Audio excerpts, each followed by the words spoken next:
მოგესალმებით, ეთერშია ქრონიკა 11-ზე, მე ჟურნალისტი ნათია სონღულაშვილი ვარ. მერიაში თბილისის მთავრობის ხდომა გაიმართება. პარლამენტის თავმჯდომარე ყოველწლიურ ანგარიშს წარადგენს.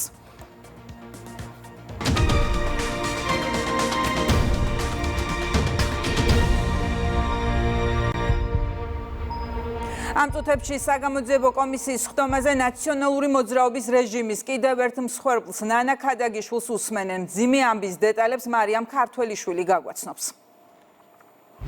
ნანა ქადაგიშვილი დეტალურად იხსენებს იმ პერიოდს, როდესაც ნაციონალურმა მოძრაობამ ქადაგიშვილების ოჯახი სამიზნეში ამოიღო.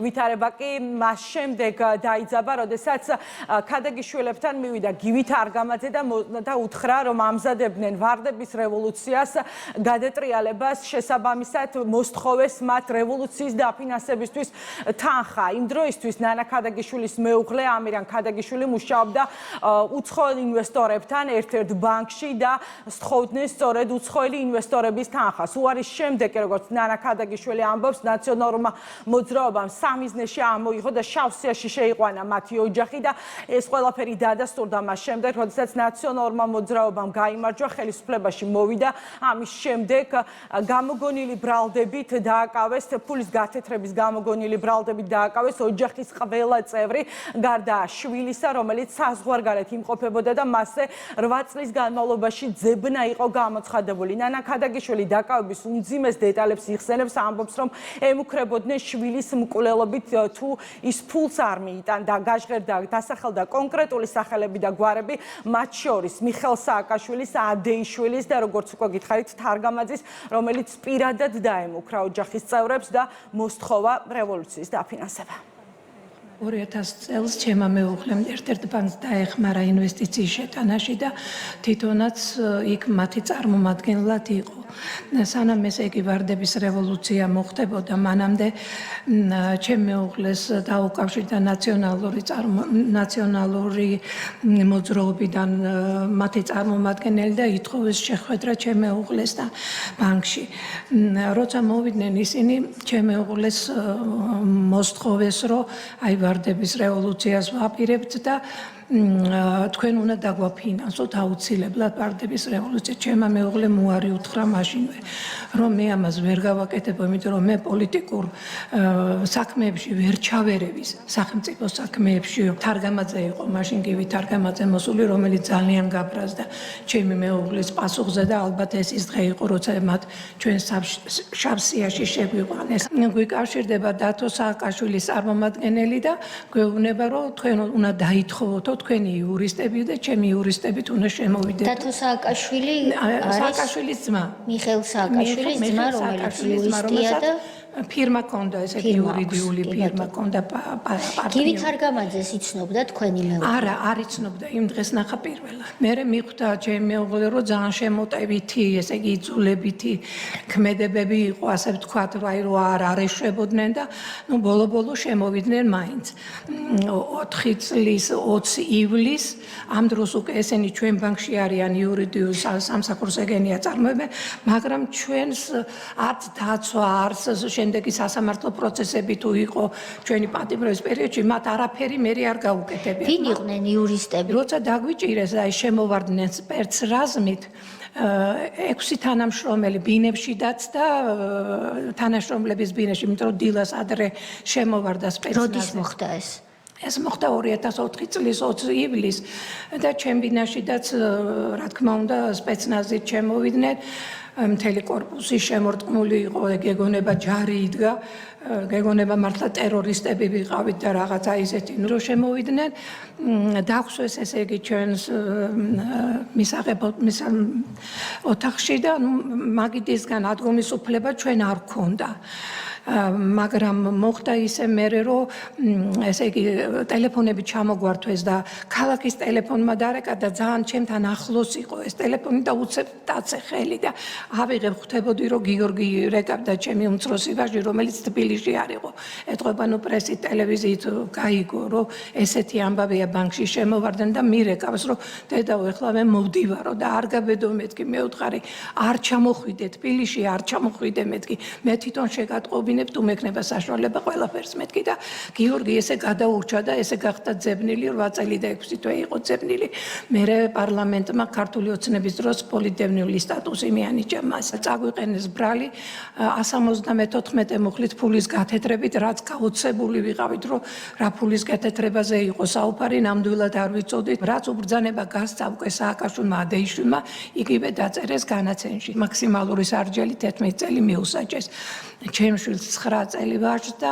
მე 5 თვით პატიმრობა და 5 წელი პირობითი მსჯავრი მომწეს დიასახლის ადამიანს რომელიც საერთოდ გაგებაში არ ვიყავი რა ხდებოდა დაახლოებით მე-4 თუ მე-5 დღე იყო ბრიფინგი გამართა ადეიშვილის მოადგილემ კახა კობერიძემ და ბრძანა რომ ამცნო ესეთი რამ საზოგადოებას რომ აი ჩვენო რამოდენიმე დღეშიო გახსენითო ფულის გათეთრებისო საქმეო 10 მილიარდიო გაათეთრა ევრო იმანო რა ქვია ამირან ქადაგიშვილმა პროკურორებს და უთხარი რომ შეგეშალათ მეთქი მეუთხარი თანხა ვერ წაიკითხეთ სწორად ეს ჩემი ბრალი არ არისო თქვენ ციფრს ვერ კითხულობთ 10 მილიარდი კი არ იყო იქ იყო 10 მილიონი ევროს კონვერტაცია საზღვარგარეთ გაკეთებული რაც არანაირ დანაშაულს არ წარმოადგენდა და ეს დოკუმენტები რომ მე გადმოვიტანე საზღვარგარეთიდან და მე მუხრენ და მითხრენ რომ შენ თუ არ გაჩერდები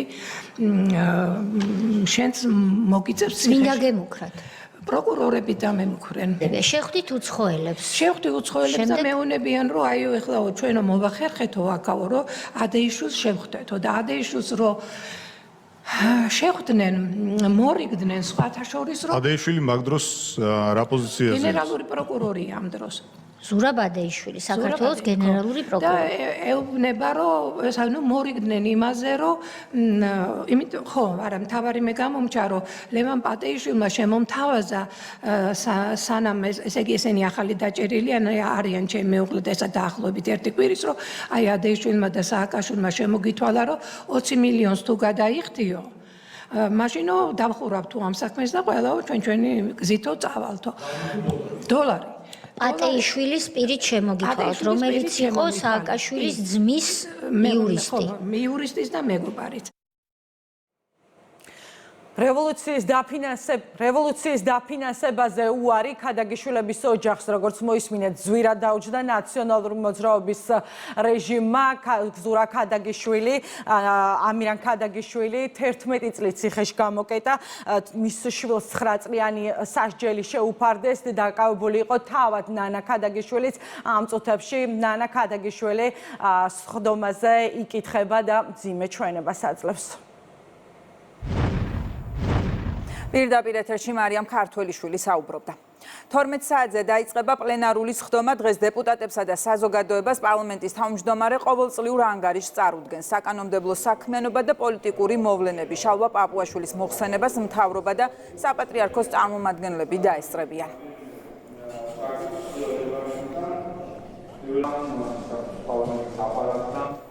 ამ წუთებში თბილისის მთავრობის სხდომა იწყება. პირდაპირ ეთერში ვრთავთ კახა კალაძეს. დილამშვიდობის მეგობრებო, მოგესალმებით ყველას. მინდა ინფორმაციის სახით საზოგადოებას მივაწოდო გარკვეული საკითხები. შემდეგ უკვე გადავიდეთ საკითხების განხილვაზე, გადაწყვეტილებების მიღებაზე. პირველი მინდა დავიწყო ინფრასტრუქტურული პროექტებით. თქვენ იცით, რამდენად მნიშვნელოვანია ჩვენი ქალაქისთვის კონკრეტული ქუჩების, გამზირების განახლება. და რა თქმა უნდა ბიუჯეტში ეს ყველაფერი გათვალისწინებულია, დაგეგმილი გვაქვს კონკრეტული სამუშაოები კონკრეტულ ქუჩებზე და მინდა საზოგადოებას მივაწოდო ინფორმაცია აღნიშნულთან დაკავშირებით. ამჯერად ვაკეში კაკუცა ჩოლოყაშვილისა და გიორგი წერეთლის ქუჩების სრული რეაბილიტაცია განახლების სამუშაოებს ვიწყებთ, რაც აღნიშნულ ტერიტორიაზე ინფრასტრუქტურის მოწესრიგებას, განახლებას, სატრანსპორტო დატვირთვის შემცირებას, გადაადგილების გამარტივებასა და საცხოვრებელი გარემოს გაუმჯობესებას ისახავს მიზნად.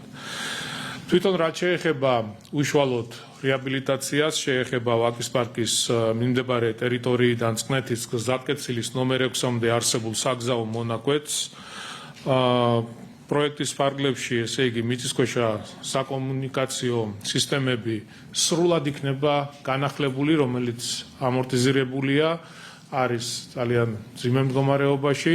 თქვენ იცით, რომ ჭავჭავაძის გამზირის სარეაბილიტაციო სამუშაოები დავამთავრეთ ჩვენ ვაკის პარკამდე და დარჩენილი მონაკვეთი იქნება გაკეთებული ამ პროექტის ფარგლებში. გარდა ამისა, შეიცვლება წყალმომარაგების სისტემები, გაზმომარაგების, სანიაღვრე და წყალარინების ქსელები, ელექტროგადამცემი ხაზები, რომელიც დღეს საერში არის გადმოკიდებული, ყველაფერი ჩატანილი იქნება მიწის ქვემოთ, რაც რა თქმა უნდა ვიზუალურადაც უფრო ლამაზია, უფრო უსაფრთხოა და ყველანაირად იქნება მოწესრიგებული. ქუჩებზე მოეწყობა ახალი სტანდარტების შესაბამისი ტროტუარები, უსაფრთხოების კუნძულები და ზებრა გადასასვლელები. გზის სავალი ნაწილის სრული რეაბილიტაცია ჩაუტარდება, დაიგება ასფალტის ახალი საფარი, განახდება გარეგანათების სისტემები, დამონტაჟდება ენერგოეფექტური LED სანათები. ინფრასტრუქტურა სრულად იქნება ადაპტირებული შიშუმო პირებისთვის, ასევე ჩატარდება შესაბამისი გამწვანების სამუშაოები. განსაკუთრებით მნიშვნელოვანია გზის იმ მონაკვეთის გაფართოება, რომელიც ვაკის სასაფლაოს მიმდებარე ტერიტორიიდან იწყება და წყნეთის გზატკეცილის ნომერ 6-მდე გრძელდება. აღნიშნული გზის სავალ ნაწილს კიდევ ერთი სამოძრაო ზოლი დაემატება, რაც ხელს შეუწყობს ტრანსპორტის ნაკადების გამტარ უნარიანობის ზრდას, შეამცირებს საცობებს და მნიშვნელოვნად გააუმჯობესებს გადაადგილების კომფორტს. რაც შეეხება სამუშაოების წარმოებას, ჩვენ მომდევნო დღეების განმავლობაში დავიწყებთ უშუალოდ უკვე პროცესს. თვითონ სამუშაოების წარმოების პერიოდში საავტომობილო მოძრაობა დროებით შეიზღუდება, ასევე შეიცვლება საზოგადოებრივი ტრანსპორტის მოძრაობის სქემა, რასაც რა თქმა უნდა საზოგადოებას ვამცნობთ და მივაწვდით დეტალურ ინფორმაციას. რადგან საუბრობთ ინფრასტრუქტურულ პროექტებზე, მინდა ასევე მოგაწოდოთ ინფორმაცია გლდანის რაიონის გამგეობამ სანდრო ახმეტელის ყოფილი აკაკი ვასაძის ქუჩის სრული რეაბილიტაცია დაიწყო. სამუშაოები რამდენიმე ეტაპად ხორციელდება. პროექტის პირველ ეტაპზე მოწესრიგებული იქნება მიწისქვეშა კომუნიკაციები, GVP დაიწყებს სამუშაოებს წყალმომარაგების ქსელის შეცვლის, ასევე შესაბამის სხვა კომპანიები საჰაერო ელექტროსადენებს მიწისქვეშა კაბელ არხებში განათავსებენ. აღნიშნული სამუშაოების შემდეგ რაიონის გამგეობა უკვე საგზაო ინფრასტრუქტურით შევა და დაიწყებს აღნიშნული ქუჩის სრულ მოწესრიგებას. გარდა ამისა, ტერიტორიაზე შეიძლება გარეგანათების ქსელი, დამონტაჟდება ახალი განათების ბოძები თავისი LED სანათებით. გზის სავალი ნაწილიდან გამოიყოფა საავტობუსე ზოლი, დაიხაზება ზებრა გადასასვლელები და მოეწყობა ახალი საპარკინგე სივრცეები. ასევე ჩატარდება გამწვანების სამუშაოები და ამ ქუჩაზე არსებულ სკვერებს ჩაუტარდება სრული რეაბილიტაცია და განახლება, ჩატარდება შესაბამისი გამწვანებითი სამუშაოები. მინდა ასევე ინფორმაცია მოგაწოდოთ პელიაშვილის ქუჩაზე არსებულ ნარჩენების გადამტვირთ სადგურზე ახალი ინფრასტრუქტურის მშენებლობა და მტკვრის ნაპირსამაგრი სამუშაოები მიმდინარეობს. პროექტის მიზანია დედაქალაქს გქონდეს გარემოსთვის უსაფრთხო, მოდერნიზებული და ლოჯისტიკურად უფრო გამტარი გადამტვირთი სადგური. პირველ რიგში ტერიტორიაზე განხორციელდა მტკვრის ნაპირსამაგრის სამუშაოების შესაბამისი ინფრასტრუქტურის მშენებლობა აქტიურ ფაზაში მიმდინარეობს. კერძოდ ეწყობა ცილინდრული ტიპის დანადგარები საფრესი მოწყობილობებით, რაც საგრძნობლად დააჩქარებს და ოპტიმალურს გახდეს ნარჩენების გადატვირთვის პროცესს. გაზრდის ნარჩენების გადაზიდვის ეფექტიანობას და ზოგადად მთლიანად მოაწესრიგებს იქ არსებულ ინფრასტრუქტურას, ასევე თანამშრომლებისთვის შენდება ახალი საოფისე შენობა, რომელიც ყველანაირად მოწესრიგებული იქნება, კომფორტული და გამართული იქნება. ასევე ეწყობა მოდერნიზებული სამრეცხაო და სპეცტექნიკისთვის განკუთვნილი პარკინგი. პროექტი ევროპის რეკონსტრუქციისა და განვითარების ბანკთან გაფორმებული სასესხო შეთანხმების ფარგლებში ხორციელდება და დაახლოებით 5,5 მილიონი ევრო დაიხარჯება აღნიშნული სამუშაოებისთვის, რაც ვფიქრობ ძალიან მნიშვნელოვანია. უსმენდით კახა კალაძეს. საგარეო საქმეთა მინისტრი ლუქსემბურგშია. მაკა ბოჭორიშვილი დღეს ევროსაბჭოს მინისტრთა კომიტეტის სესიაზე სიტყვით გამოვა. დაგეგმილია ორმხრივი შეხვედრების დეტალებს მეგინ არსავიძე გაგვაცნობს. ევროპის საბჭოს მინისტრთა კომიტეტის 134 სესიის მონაწილეები უკვე შეიკრიბნენ და რამდენიმე წუთში დაიწყება მსჯელობა დღის წესრიგით გათვალისწინებულ საკითხებზე. აქ იმყოფება საქართველოს საგარეო საქმეთა მინისტრი მაკა ბოჭორიშვილი, რომელიც დღეს სესიის მონაწილეებს სიტყვით მიმართავს, ასევე ლუქსემბურგის მასპინძელი ლუქსემბურგის ვიცე-პრემიერი და საგარეო საქმეთა მინისტრი ქსავიე ბეტელი. სწორედ მისი მიწვევით მიიღებს დღეს საქართველოს საგარეო საქმეთა მინისტრი მაკა ბოჭორიშვილი მონაწილეობას პანელურ დისკუსიაში და ყურადღებას გამახვილებს ჩვენი ქვეყნისთვის პრიორიტეტულ საკითხებზე, უსაფრთხოებაზე, სტაბილურობაზე, ასევე ქართული მხარე ყურადღებას ამახვილებს ევროპის საბჭოს მნიშვნელოვან როლზე. მოგეხსენებათ, ევროსაბჭო საქართველოსთვის ძალიან მნიშვნელოვანი ორგანიზაცია. პირველ რიგში ეს ეხება კონფლიქტებში მდობიან მოგვარებას და საქართველოს ოკუპირებულ ტერიტორიებთან დაკავშირებულ საკითხებს. მთელი რიგი ინსტრუმენტები არის ევროსაბჭოში, რომლის ფარგლებშიც განიხილება სწორედ საქართველოს ოკუპირებული ტერიტორიები, იქნება ეს ევროსასამართლო თუ მინისტრთა კომიტეტი და ასე შემდეგ. თვითონ დღევანდელი სამიტი მნიშვნელოვანი იმ თვალსაზრისით, მთელი რიგი საკითხები იქნება მიმოხილული, მათ შორის რეიკიავიკის დეკლარაციის შესრულების შედეგები, რომელშიც ასევე მნიშვნელოვანი ჩანაწერებია საქართველოსთან მიმართებაში. ევროპის საბჭოს მინისტრთა კომიტეტის 134 სესიას თავმჯდომარეობს ლუქსემბურგი. დღეს სესიის დასრულების შემდეგ ლუქსემბურგი ოფიციალურად თავმჯდომარეობას გადასცემს მალტას, რომელიც 6 თვის განმავლობაში იქნება მინისტრთა კომიტეტის თავმჯდომარე. ეს მეგინ არსავიძე იყო. სპეციალურმა კომისიამ სახელმწიფო უსაფრთხოების სამსახურის საჯარო სამართლის იურიდიული პირის საქართველოს ოპერატიულ-ტექნიკურ სააგენტოს უფროსის თანამდებობაზე დასანიშნად ბექა მამარდაშვილის კანდიდატურა დაამტკიცა და პრემიერ-მინისტრს წარუდგინა. სპეციალურ კომისიას სახელმწიფო უსაფრთხოების სამსახურის უფროსი ანრი ოხანაშვილი ხელმძღვანელობდა. ბექა მამარდაშვილის კანდიდატურა კანონმდებლობის შესაბამისად 3 კანდიდატს შორის შეირჩა. ახლა გადაწყვეტილებას პრემიერ-მინისტრი მიიღებს.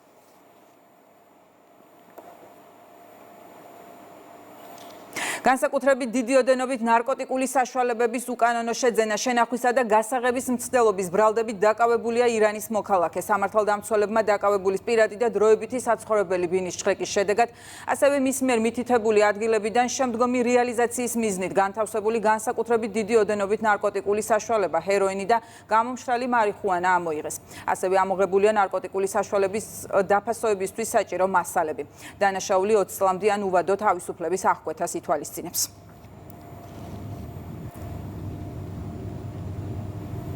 მტკვრის მარცხენა სანაპიროზე ავტოსაგზაო შემთხვევის შედეგად ავტომობილი, რომელშიც რამდენიმე მგზავრი იმყოფებოდა, მდინარე მტკვარში გადავარდა. შინაგან საქმეთა სამინისტრო წერს, რომ შეტყობინების მიღებისთანავე მეხანძრე მაშველების მიერ დაიწყო ძებნაშველის ღონისძიება, რის შედეგადაც შესაძლებელი გახდა წყლიდან ერთი ადამიანის უვნებლად ამოყვანა. ამ დრომდე კი უწყვეტი რეჟიმით მიმდინარეობს ავტომობილში მყოფი სხვა მგზავრების მიმართ სამაშველო ღონისძიება, რომელშიც მეხანძრე მაშველებთან ერთად ჩართულები არიან მყინთავთა ჯგუფი და ყველა შესაბამისი სამაშველო სპეცტექნიკა.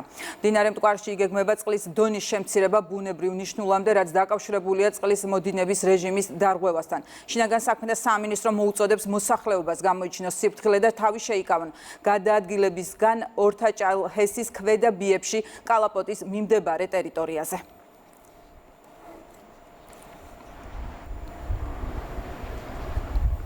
შინაგან საქმეთა სამინისტრომ საქართველოს სახელმწიფო საზღვრის ჯგუფურად უკანონოდ კვეთის და ცეცხლსასროლი იარაღის მართლსაწინააღმდეგო შეძენა შენახვის ბრალდებით სხვადასხვა მძიმე დანაშაულისთვის ძებნილი თურქეთის რესპუბლიკის 5 მოქალაქე დააკავა.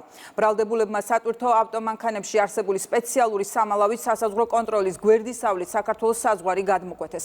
მოსამართლის განჩინების საფუძველზე კომპლექსურად ჩატარებული ფარული საგამოძიებო მოქმედებების შედეგად დადგინდა, რომ უცხო ქვეყნის მოქალაქეები მძიმე დანაშაულის ჩადენის მიზნით საქართველოში ცეცხლსასროლი იარაღის უკანონოდ შეძენას გეგმავდნენ. ასევე დგინდება, რომ ბრალდებულები ფინანსური სარგებლის მიღების მიზნით სხვადასხვა გზით ნარკოტიკული საშუალებების შეძენას ცდილობდნენ, რათა შემდგომში მისი რეალიზაცია მოეხდინათ.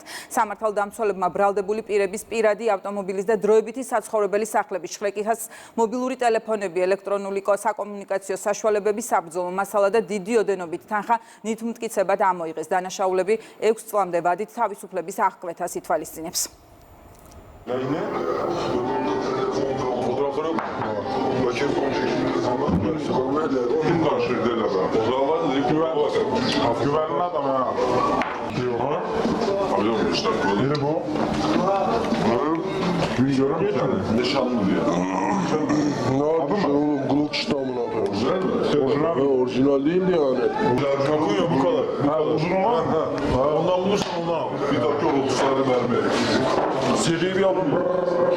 Üçüncü ne istiyor, ne sorayım? Bir şey soruyorlar. Şu sözün yolda bırakayım, silah mıydı? Diğer mi? Blok kullanıyorduk biz zaten, kendi silahlarını kullanıyorduk. Otomatik de seviyor mu?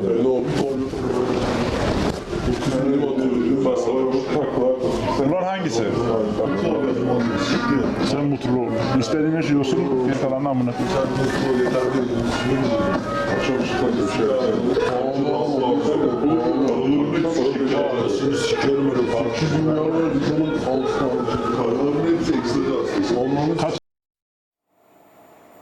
რუსთავში საგანმანათლებლო, საგზაო და სპორტული ინფრასტრუქტურული პროექტები მიმდინარეობს. სამშენებლო სამუშაოებს ინფრასტრუქტურის მინისტრი რევაზ სოხაძე ქალაქის მერთან და სახელმწიფო რწმუნებულის ადმინისტრაციის წარმომადგენლებთან ერთად გაეცნო. სკოლა ბაღი, საფეხბურთო ტექნიკური ცენტრი, 2 საფეხბურთო მოედანი და საგზაო ინფრასტრუქტურა ეს პროექტების არასრული ჩამონათვალია. Ფიქრობ, რომ ეს არის ის პროექტები, რაც ყველაზე მეტად აწუხებს ჩვენ მოსახლეობას, ეს იქნება საგზაო ინფრასტრუქტურა, სკოლები, ბაღები თუ სპორტული ცენტრები, რომ ამ მიმართულებით ძალიან აქტიურად მუშაობს დღეს საქართველოს ხელისუფლება და ჩვენ იმედი გვაქვს, რომ უახლოეს პერიოდში ყველა ადამიანს ექნება საშუალება, რომ თავის დასახლებულ პუნქტში ჯანმრთელი ცხოვრების წესით იცხოვროს. მნიშვნელოვანია, რომ დღეს ინფრასტრუქტურის მინისტრთან ერთად ადგილზე გავეცანით პროექტებს, რომელიც ქალაქის განვითარებისთვის არის აუცილებელი და მადლობას ვუხდით მათ სამთავრობო გუნდს იმ მხარდაჭერისთვის, რომ არა მათი ჩართულობა, რომ არა ის პროექტები, რომელიც დღეს ხორციელდება ადგილობრივი ბიუჯეტით, ჩვენ ამ გამოწვევების დაძლევას ნამდვილად ვერ შევძლებდით. ამ ეტაპზე მუნიციპალური განვითარების ფონდი ჯამში, ქვემო ქართლის რეგიონში 41.6 მილიონის ინვესტიციას ახორციელებს სხვადასხვა სკოლებსა და ბაღებში. რაც შეეხება ამ სკოლას, უკვე ფაქტიურად დასკვნით ეტაპზეა მშენებლობის რეაბილიტაციის 830 ბავშვზეა 2 წლაზე, ანუ ჯამში 1600 ბავშვზე გათვლილი სკოლა არის, რომელიც სრულიად ადაპტირდა თანამედროვე სტანდარტებთან. ბაქოში საერთაშორისო აგრო გამოფენა გაიხსნა ქართულ პავილიონს აზერბაიჯანის პრეზიდენტი ეწვია. ილჰამ ალიევს დავით სონღულაშვილმა უმასპინძლა. საქართველოს მონაწილეობა აგრო გამოფენაში ორ ქვეყანას შორის ურთიერთობებს კიდევ უფრო ამყარებს და სავაჭრო ეკონომიკური პოტენციალის გამოყენების შესაძლებლობებს ზრდის. გარემოს დაცვისა და სოფლის მეურნეობის მინისტრი ასევე ბაქოში საერთაშორისო კონფერენციაზე სიტყვით გამოვიდა. შეხვდა აზერბაიჯანის პრეზიდენტის წარმომადგენელს კლიმატის საკითხებში. ძალიან მნიშვნელოვანი გამოფენა არის, მონაწილეობენ ქართული კომპანიები, საქართველოს ერთ-ერთ ბრძანდებოდა აზერბაიჯანის პრეზიდენტი, რისთვისაც დიდი მადლობა მინდა გადავუხადო. ეს კიდევ ერთხელ ხაზს უსვამს აზერბაიჯანის და საქართველოს სტრატეგიულ პარტნიორობას. აგრეთვე აქ მონაწილეობა მივიღეთ სხვადასხვა პანელურ დისკუსიებში. მასპინძლობთ აზერბაიჯანში საქართველოს სოფლის მეურნეობის მინისტრს ბატონ დავით სონღულაშვილს. მისი ვიზიტის ფარგლებში გაიმართა ორმხრივი შეხვედრები კოლეგებთან. ასევე ვიზიტის ფარგლებში ჩვენ გვქონდა საშუალება დაგვეთვალიერებია პავილიონი, მოგვენახულა კომპანიების წარმომადგენლები, ძალიან ბევრი წარმომადგენელი აზერბაიჯანის ბიზნესის დღეს იმყოფება აქ და დარწმუნებული ვარ ძალიან ბევრი საქმიანი კონტაქტები დამყარდება. ძალიან მნიშვნელოვანია სახელმწიფოს ჩართულობა, რადგან მცირე მეწარმეებს ზუსტად გჭირდება, რომ დაგვეხმაროთ და გზა გვიჩვენოთ თუ როგორ მოხდეთ სხვადასხვა გამოფენებზე და წარმოადგინოთ ფართო აუდიტორიის წინაშე ჩვენი პროდუქტი. ქუთაისის დავით აღმაშენებლის სახელობის საერთაშორისო აეროპორტის ახალი დაახლოებით 4 კილომეტრიანი ასაფრენ-დასაფრენი ზოლისა და სააეროდრომო ინფრასტრუქტურის მშენებლობა აქტიურ ფაზაშია. სამშენებლო სამუშაოს დასრულების შემდეგ ქუთაისის საერთაშორისო აეროპორტი იქნება პირველი აეროპორტი საქართველოში, რომელიც დიდი ზომის საჰაერო ხომალდების მიღებას შეზღუდვების გარეშე შეძლებს. ჩვენი ქვეყნისთვის ერთ-ერთი უმნიშვნელოვანესი ინფრასტრუქტურული პროექტი არის ქუთაისის საერთაშორისო აეროპორტში ახალი ასაფრენ-დასაფრენი ბილიკის მშენებლობა, რომელიც ახლა აქტიურ სამშენებლო ფაზაშია. ქუთაისის საერთაშორისო აეროპორტი გამოირჩევა სტრატეგიული მნიშვნელობით ჩვენი ქვეყნისთვის. ჩვენ გვექნება სრულიად ახალი ასაფრენ-დასაფრენი ბილიკი, 3,5 კილომეტრიანი, რაც კიდევ ერთხელ უფრო მეტი ავიარეისი. ქუთაისის დავით აღმაშენებლის საერთაშორისო აეროპორტში მიმდინარეობს ახალი ასაფრენ-დასაფრენი ზოლის მშენებლობა. აღნიშნული მასშტაბის პროექტი საქართველოს დამოუკიდებლობის ისტორიაში არის პირველი. პროექტის ჯამური ღირებულება წარმოადგენს 240 მილიონ ლარს. ასაფრენ-დასაფრენი ზოლისა და მასთან დაკავშირებული ინფრასტრუქტურის მშენებლობის დასრულების შემდეგ შესაძლებელი იქნება ყოველგვარი შეზღუდვების გარეშე მივიღოთ და მოემსახუროთ მსოფლიოში ყველაზე დიდ გაბარიტიან საჰაერო ხომალდებს. შეერთებული შტატები სირიას ყველა სანქციას მოუხსნის. სირიისთვის სანქციების მოხსნის შესახებ დონალდ ტრამპის გადაწყვეტილება დამასკოს ქუჩებში საზეიმო მსვლელობით აღნიშნეს. ტრამპის გადაწყვეტილებას კი თბილისში პოლიტიკური შეფასებები მოჰყვა. დევანდელი სირიის ხელისუფლებაში და ზოგადად იმ კატასტროფის შემდეგ, რაც ბაშარ ასადის და რუსეთის მიერ მხარდაჭერილი რეჟიმი იყო, შეუძლებელია, რომ ასეთ მოკლე ვადებში სირიაში იყოს დემოკრატიული ხელისუფლება. ჩემი აზრით, ეს არის ამერიკის შეერთებული შტატების საგარეო პოლიტიკის მნიშვნელოვანი გადაწყვეტილება, რომ ისინი შანსს მიცემენ და აძლევენ სირიის ახალ ხელისუფლებას, რომ რამენაირად მოხდეს ამ სახელმწიფოს დემოკრატიულ რელსებზე შეყენება. ბევრისთვის შეიძლება საერთაშორისო პოლიტიკა იყოს ამორალური, მიუღებელი, წარმოუდგენელი, მაგრამ ეს არის საერთაშორისო პოლიტიკა. და რეალურად თავარი, როდესაც წევრი ზოგადად ქვეყნები იღებენ გადაწყვეტილებებს, უმთავრესი არის არა ღირებულებები, არა ის რაღაც დემოკრატია და ასე შემდეგ, რითიც მე ამართლებენ ხოლმე რაღაც გადაწყვეტილებებს, მაგრამ არამედ თავარი არის ქვეყნების ეროვნული ინტერესები. ამიტომ ამერიკის შეერთებულმა შტატებმა ჩათვალა, რომ ყველაფრის მიუხედავად დღეს მის ეროვნულ ინტერესებში შედის რაღაცეებზე თვალის დახუჭვა, იმიტომ რომ ეს მის უფრო ფართო ინტერესებს ემსახურება. ამიტომ ჩვენთვის ეს გასაკვირი არ არის და ჩვენ სწორედ ამას ვამბობთ ხოლმე. ვიღაცისთვის შეიძლება ამორალურია და წარმოუდგენელია, მაგრამ ეს არის საერთაშორისო პოლიტიკის რეალობა. ასეთი იყო ახალი ამბები ამ დროისთვის. ქრონიკა პირდაპირ ეთერში პარლამენტის თავმჯდომარის მოხსენებით 12 საათზე დაბრუნდება. დროებით. ახლა შეუწყობს იმას, რომ ქუთაისის საერთაშორისო აეროპორტმა შეძლოს და მიიღოს კიდევ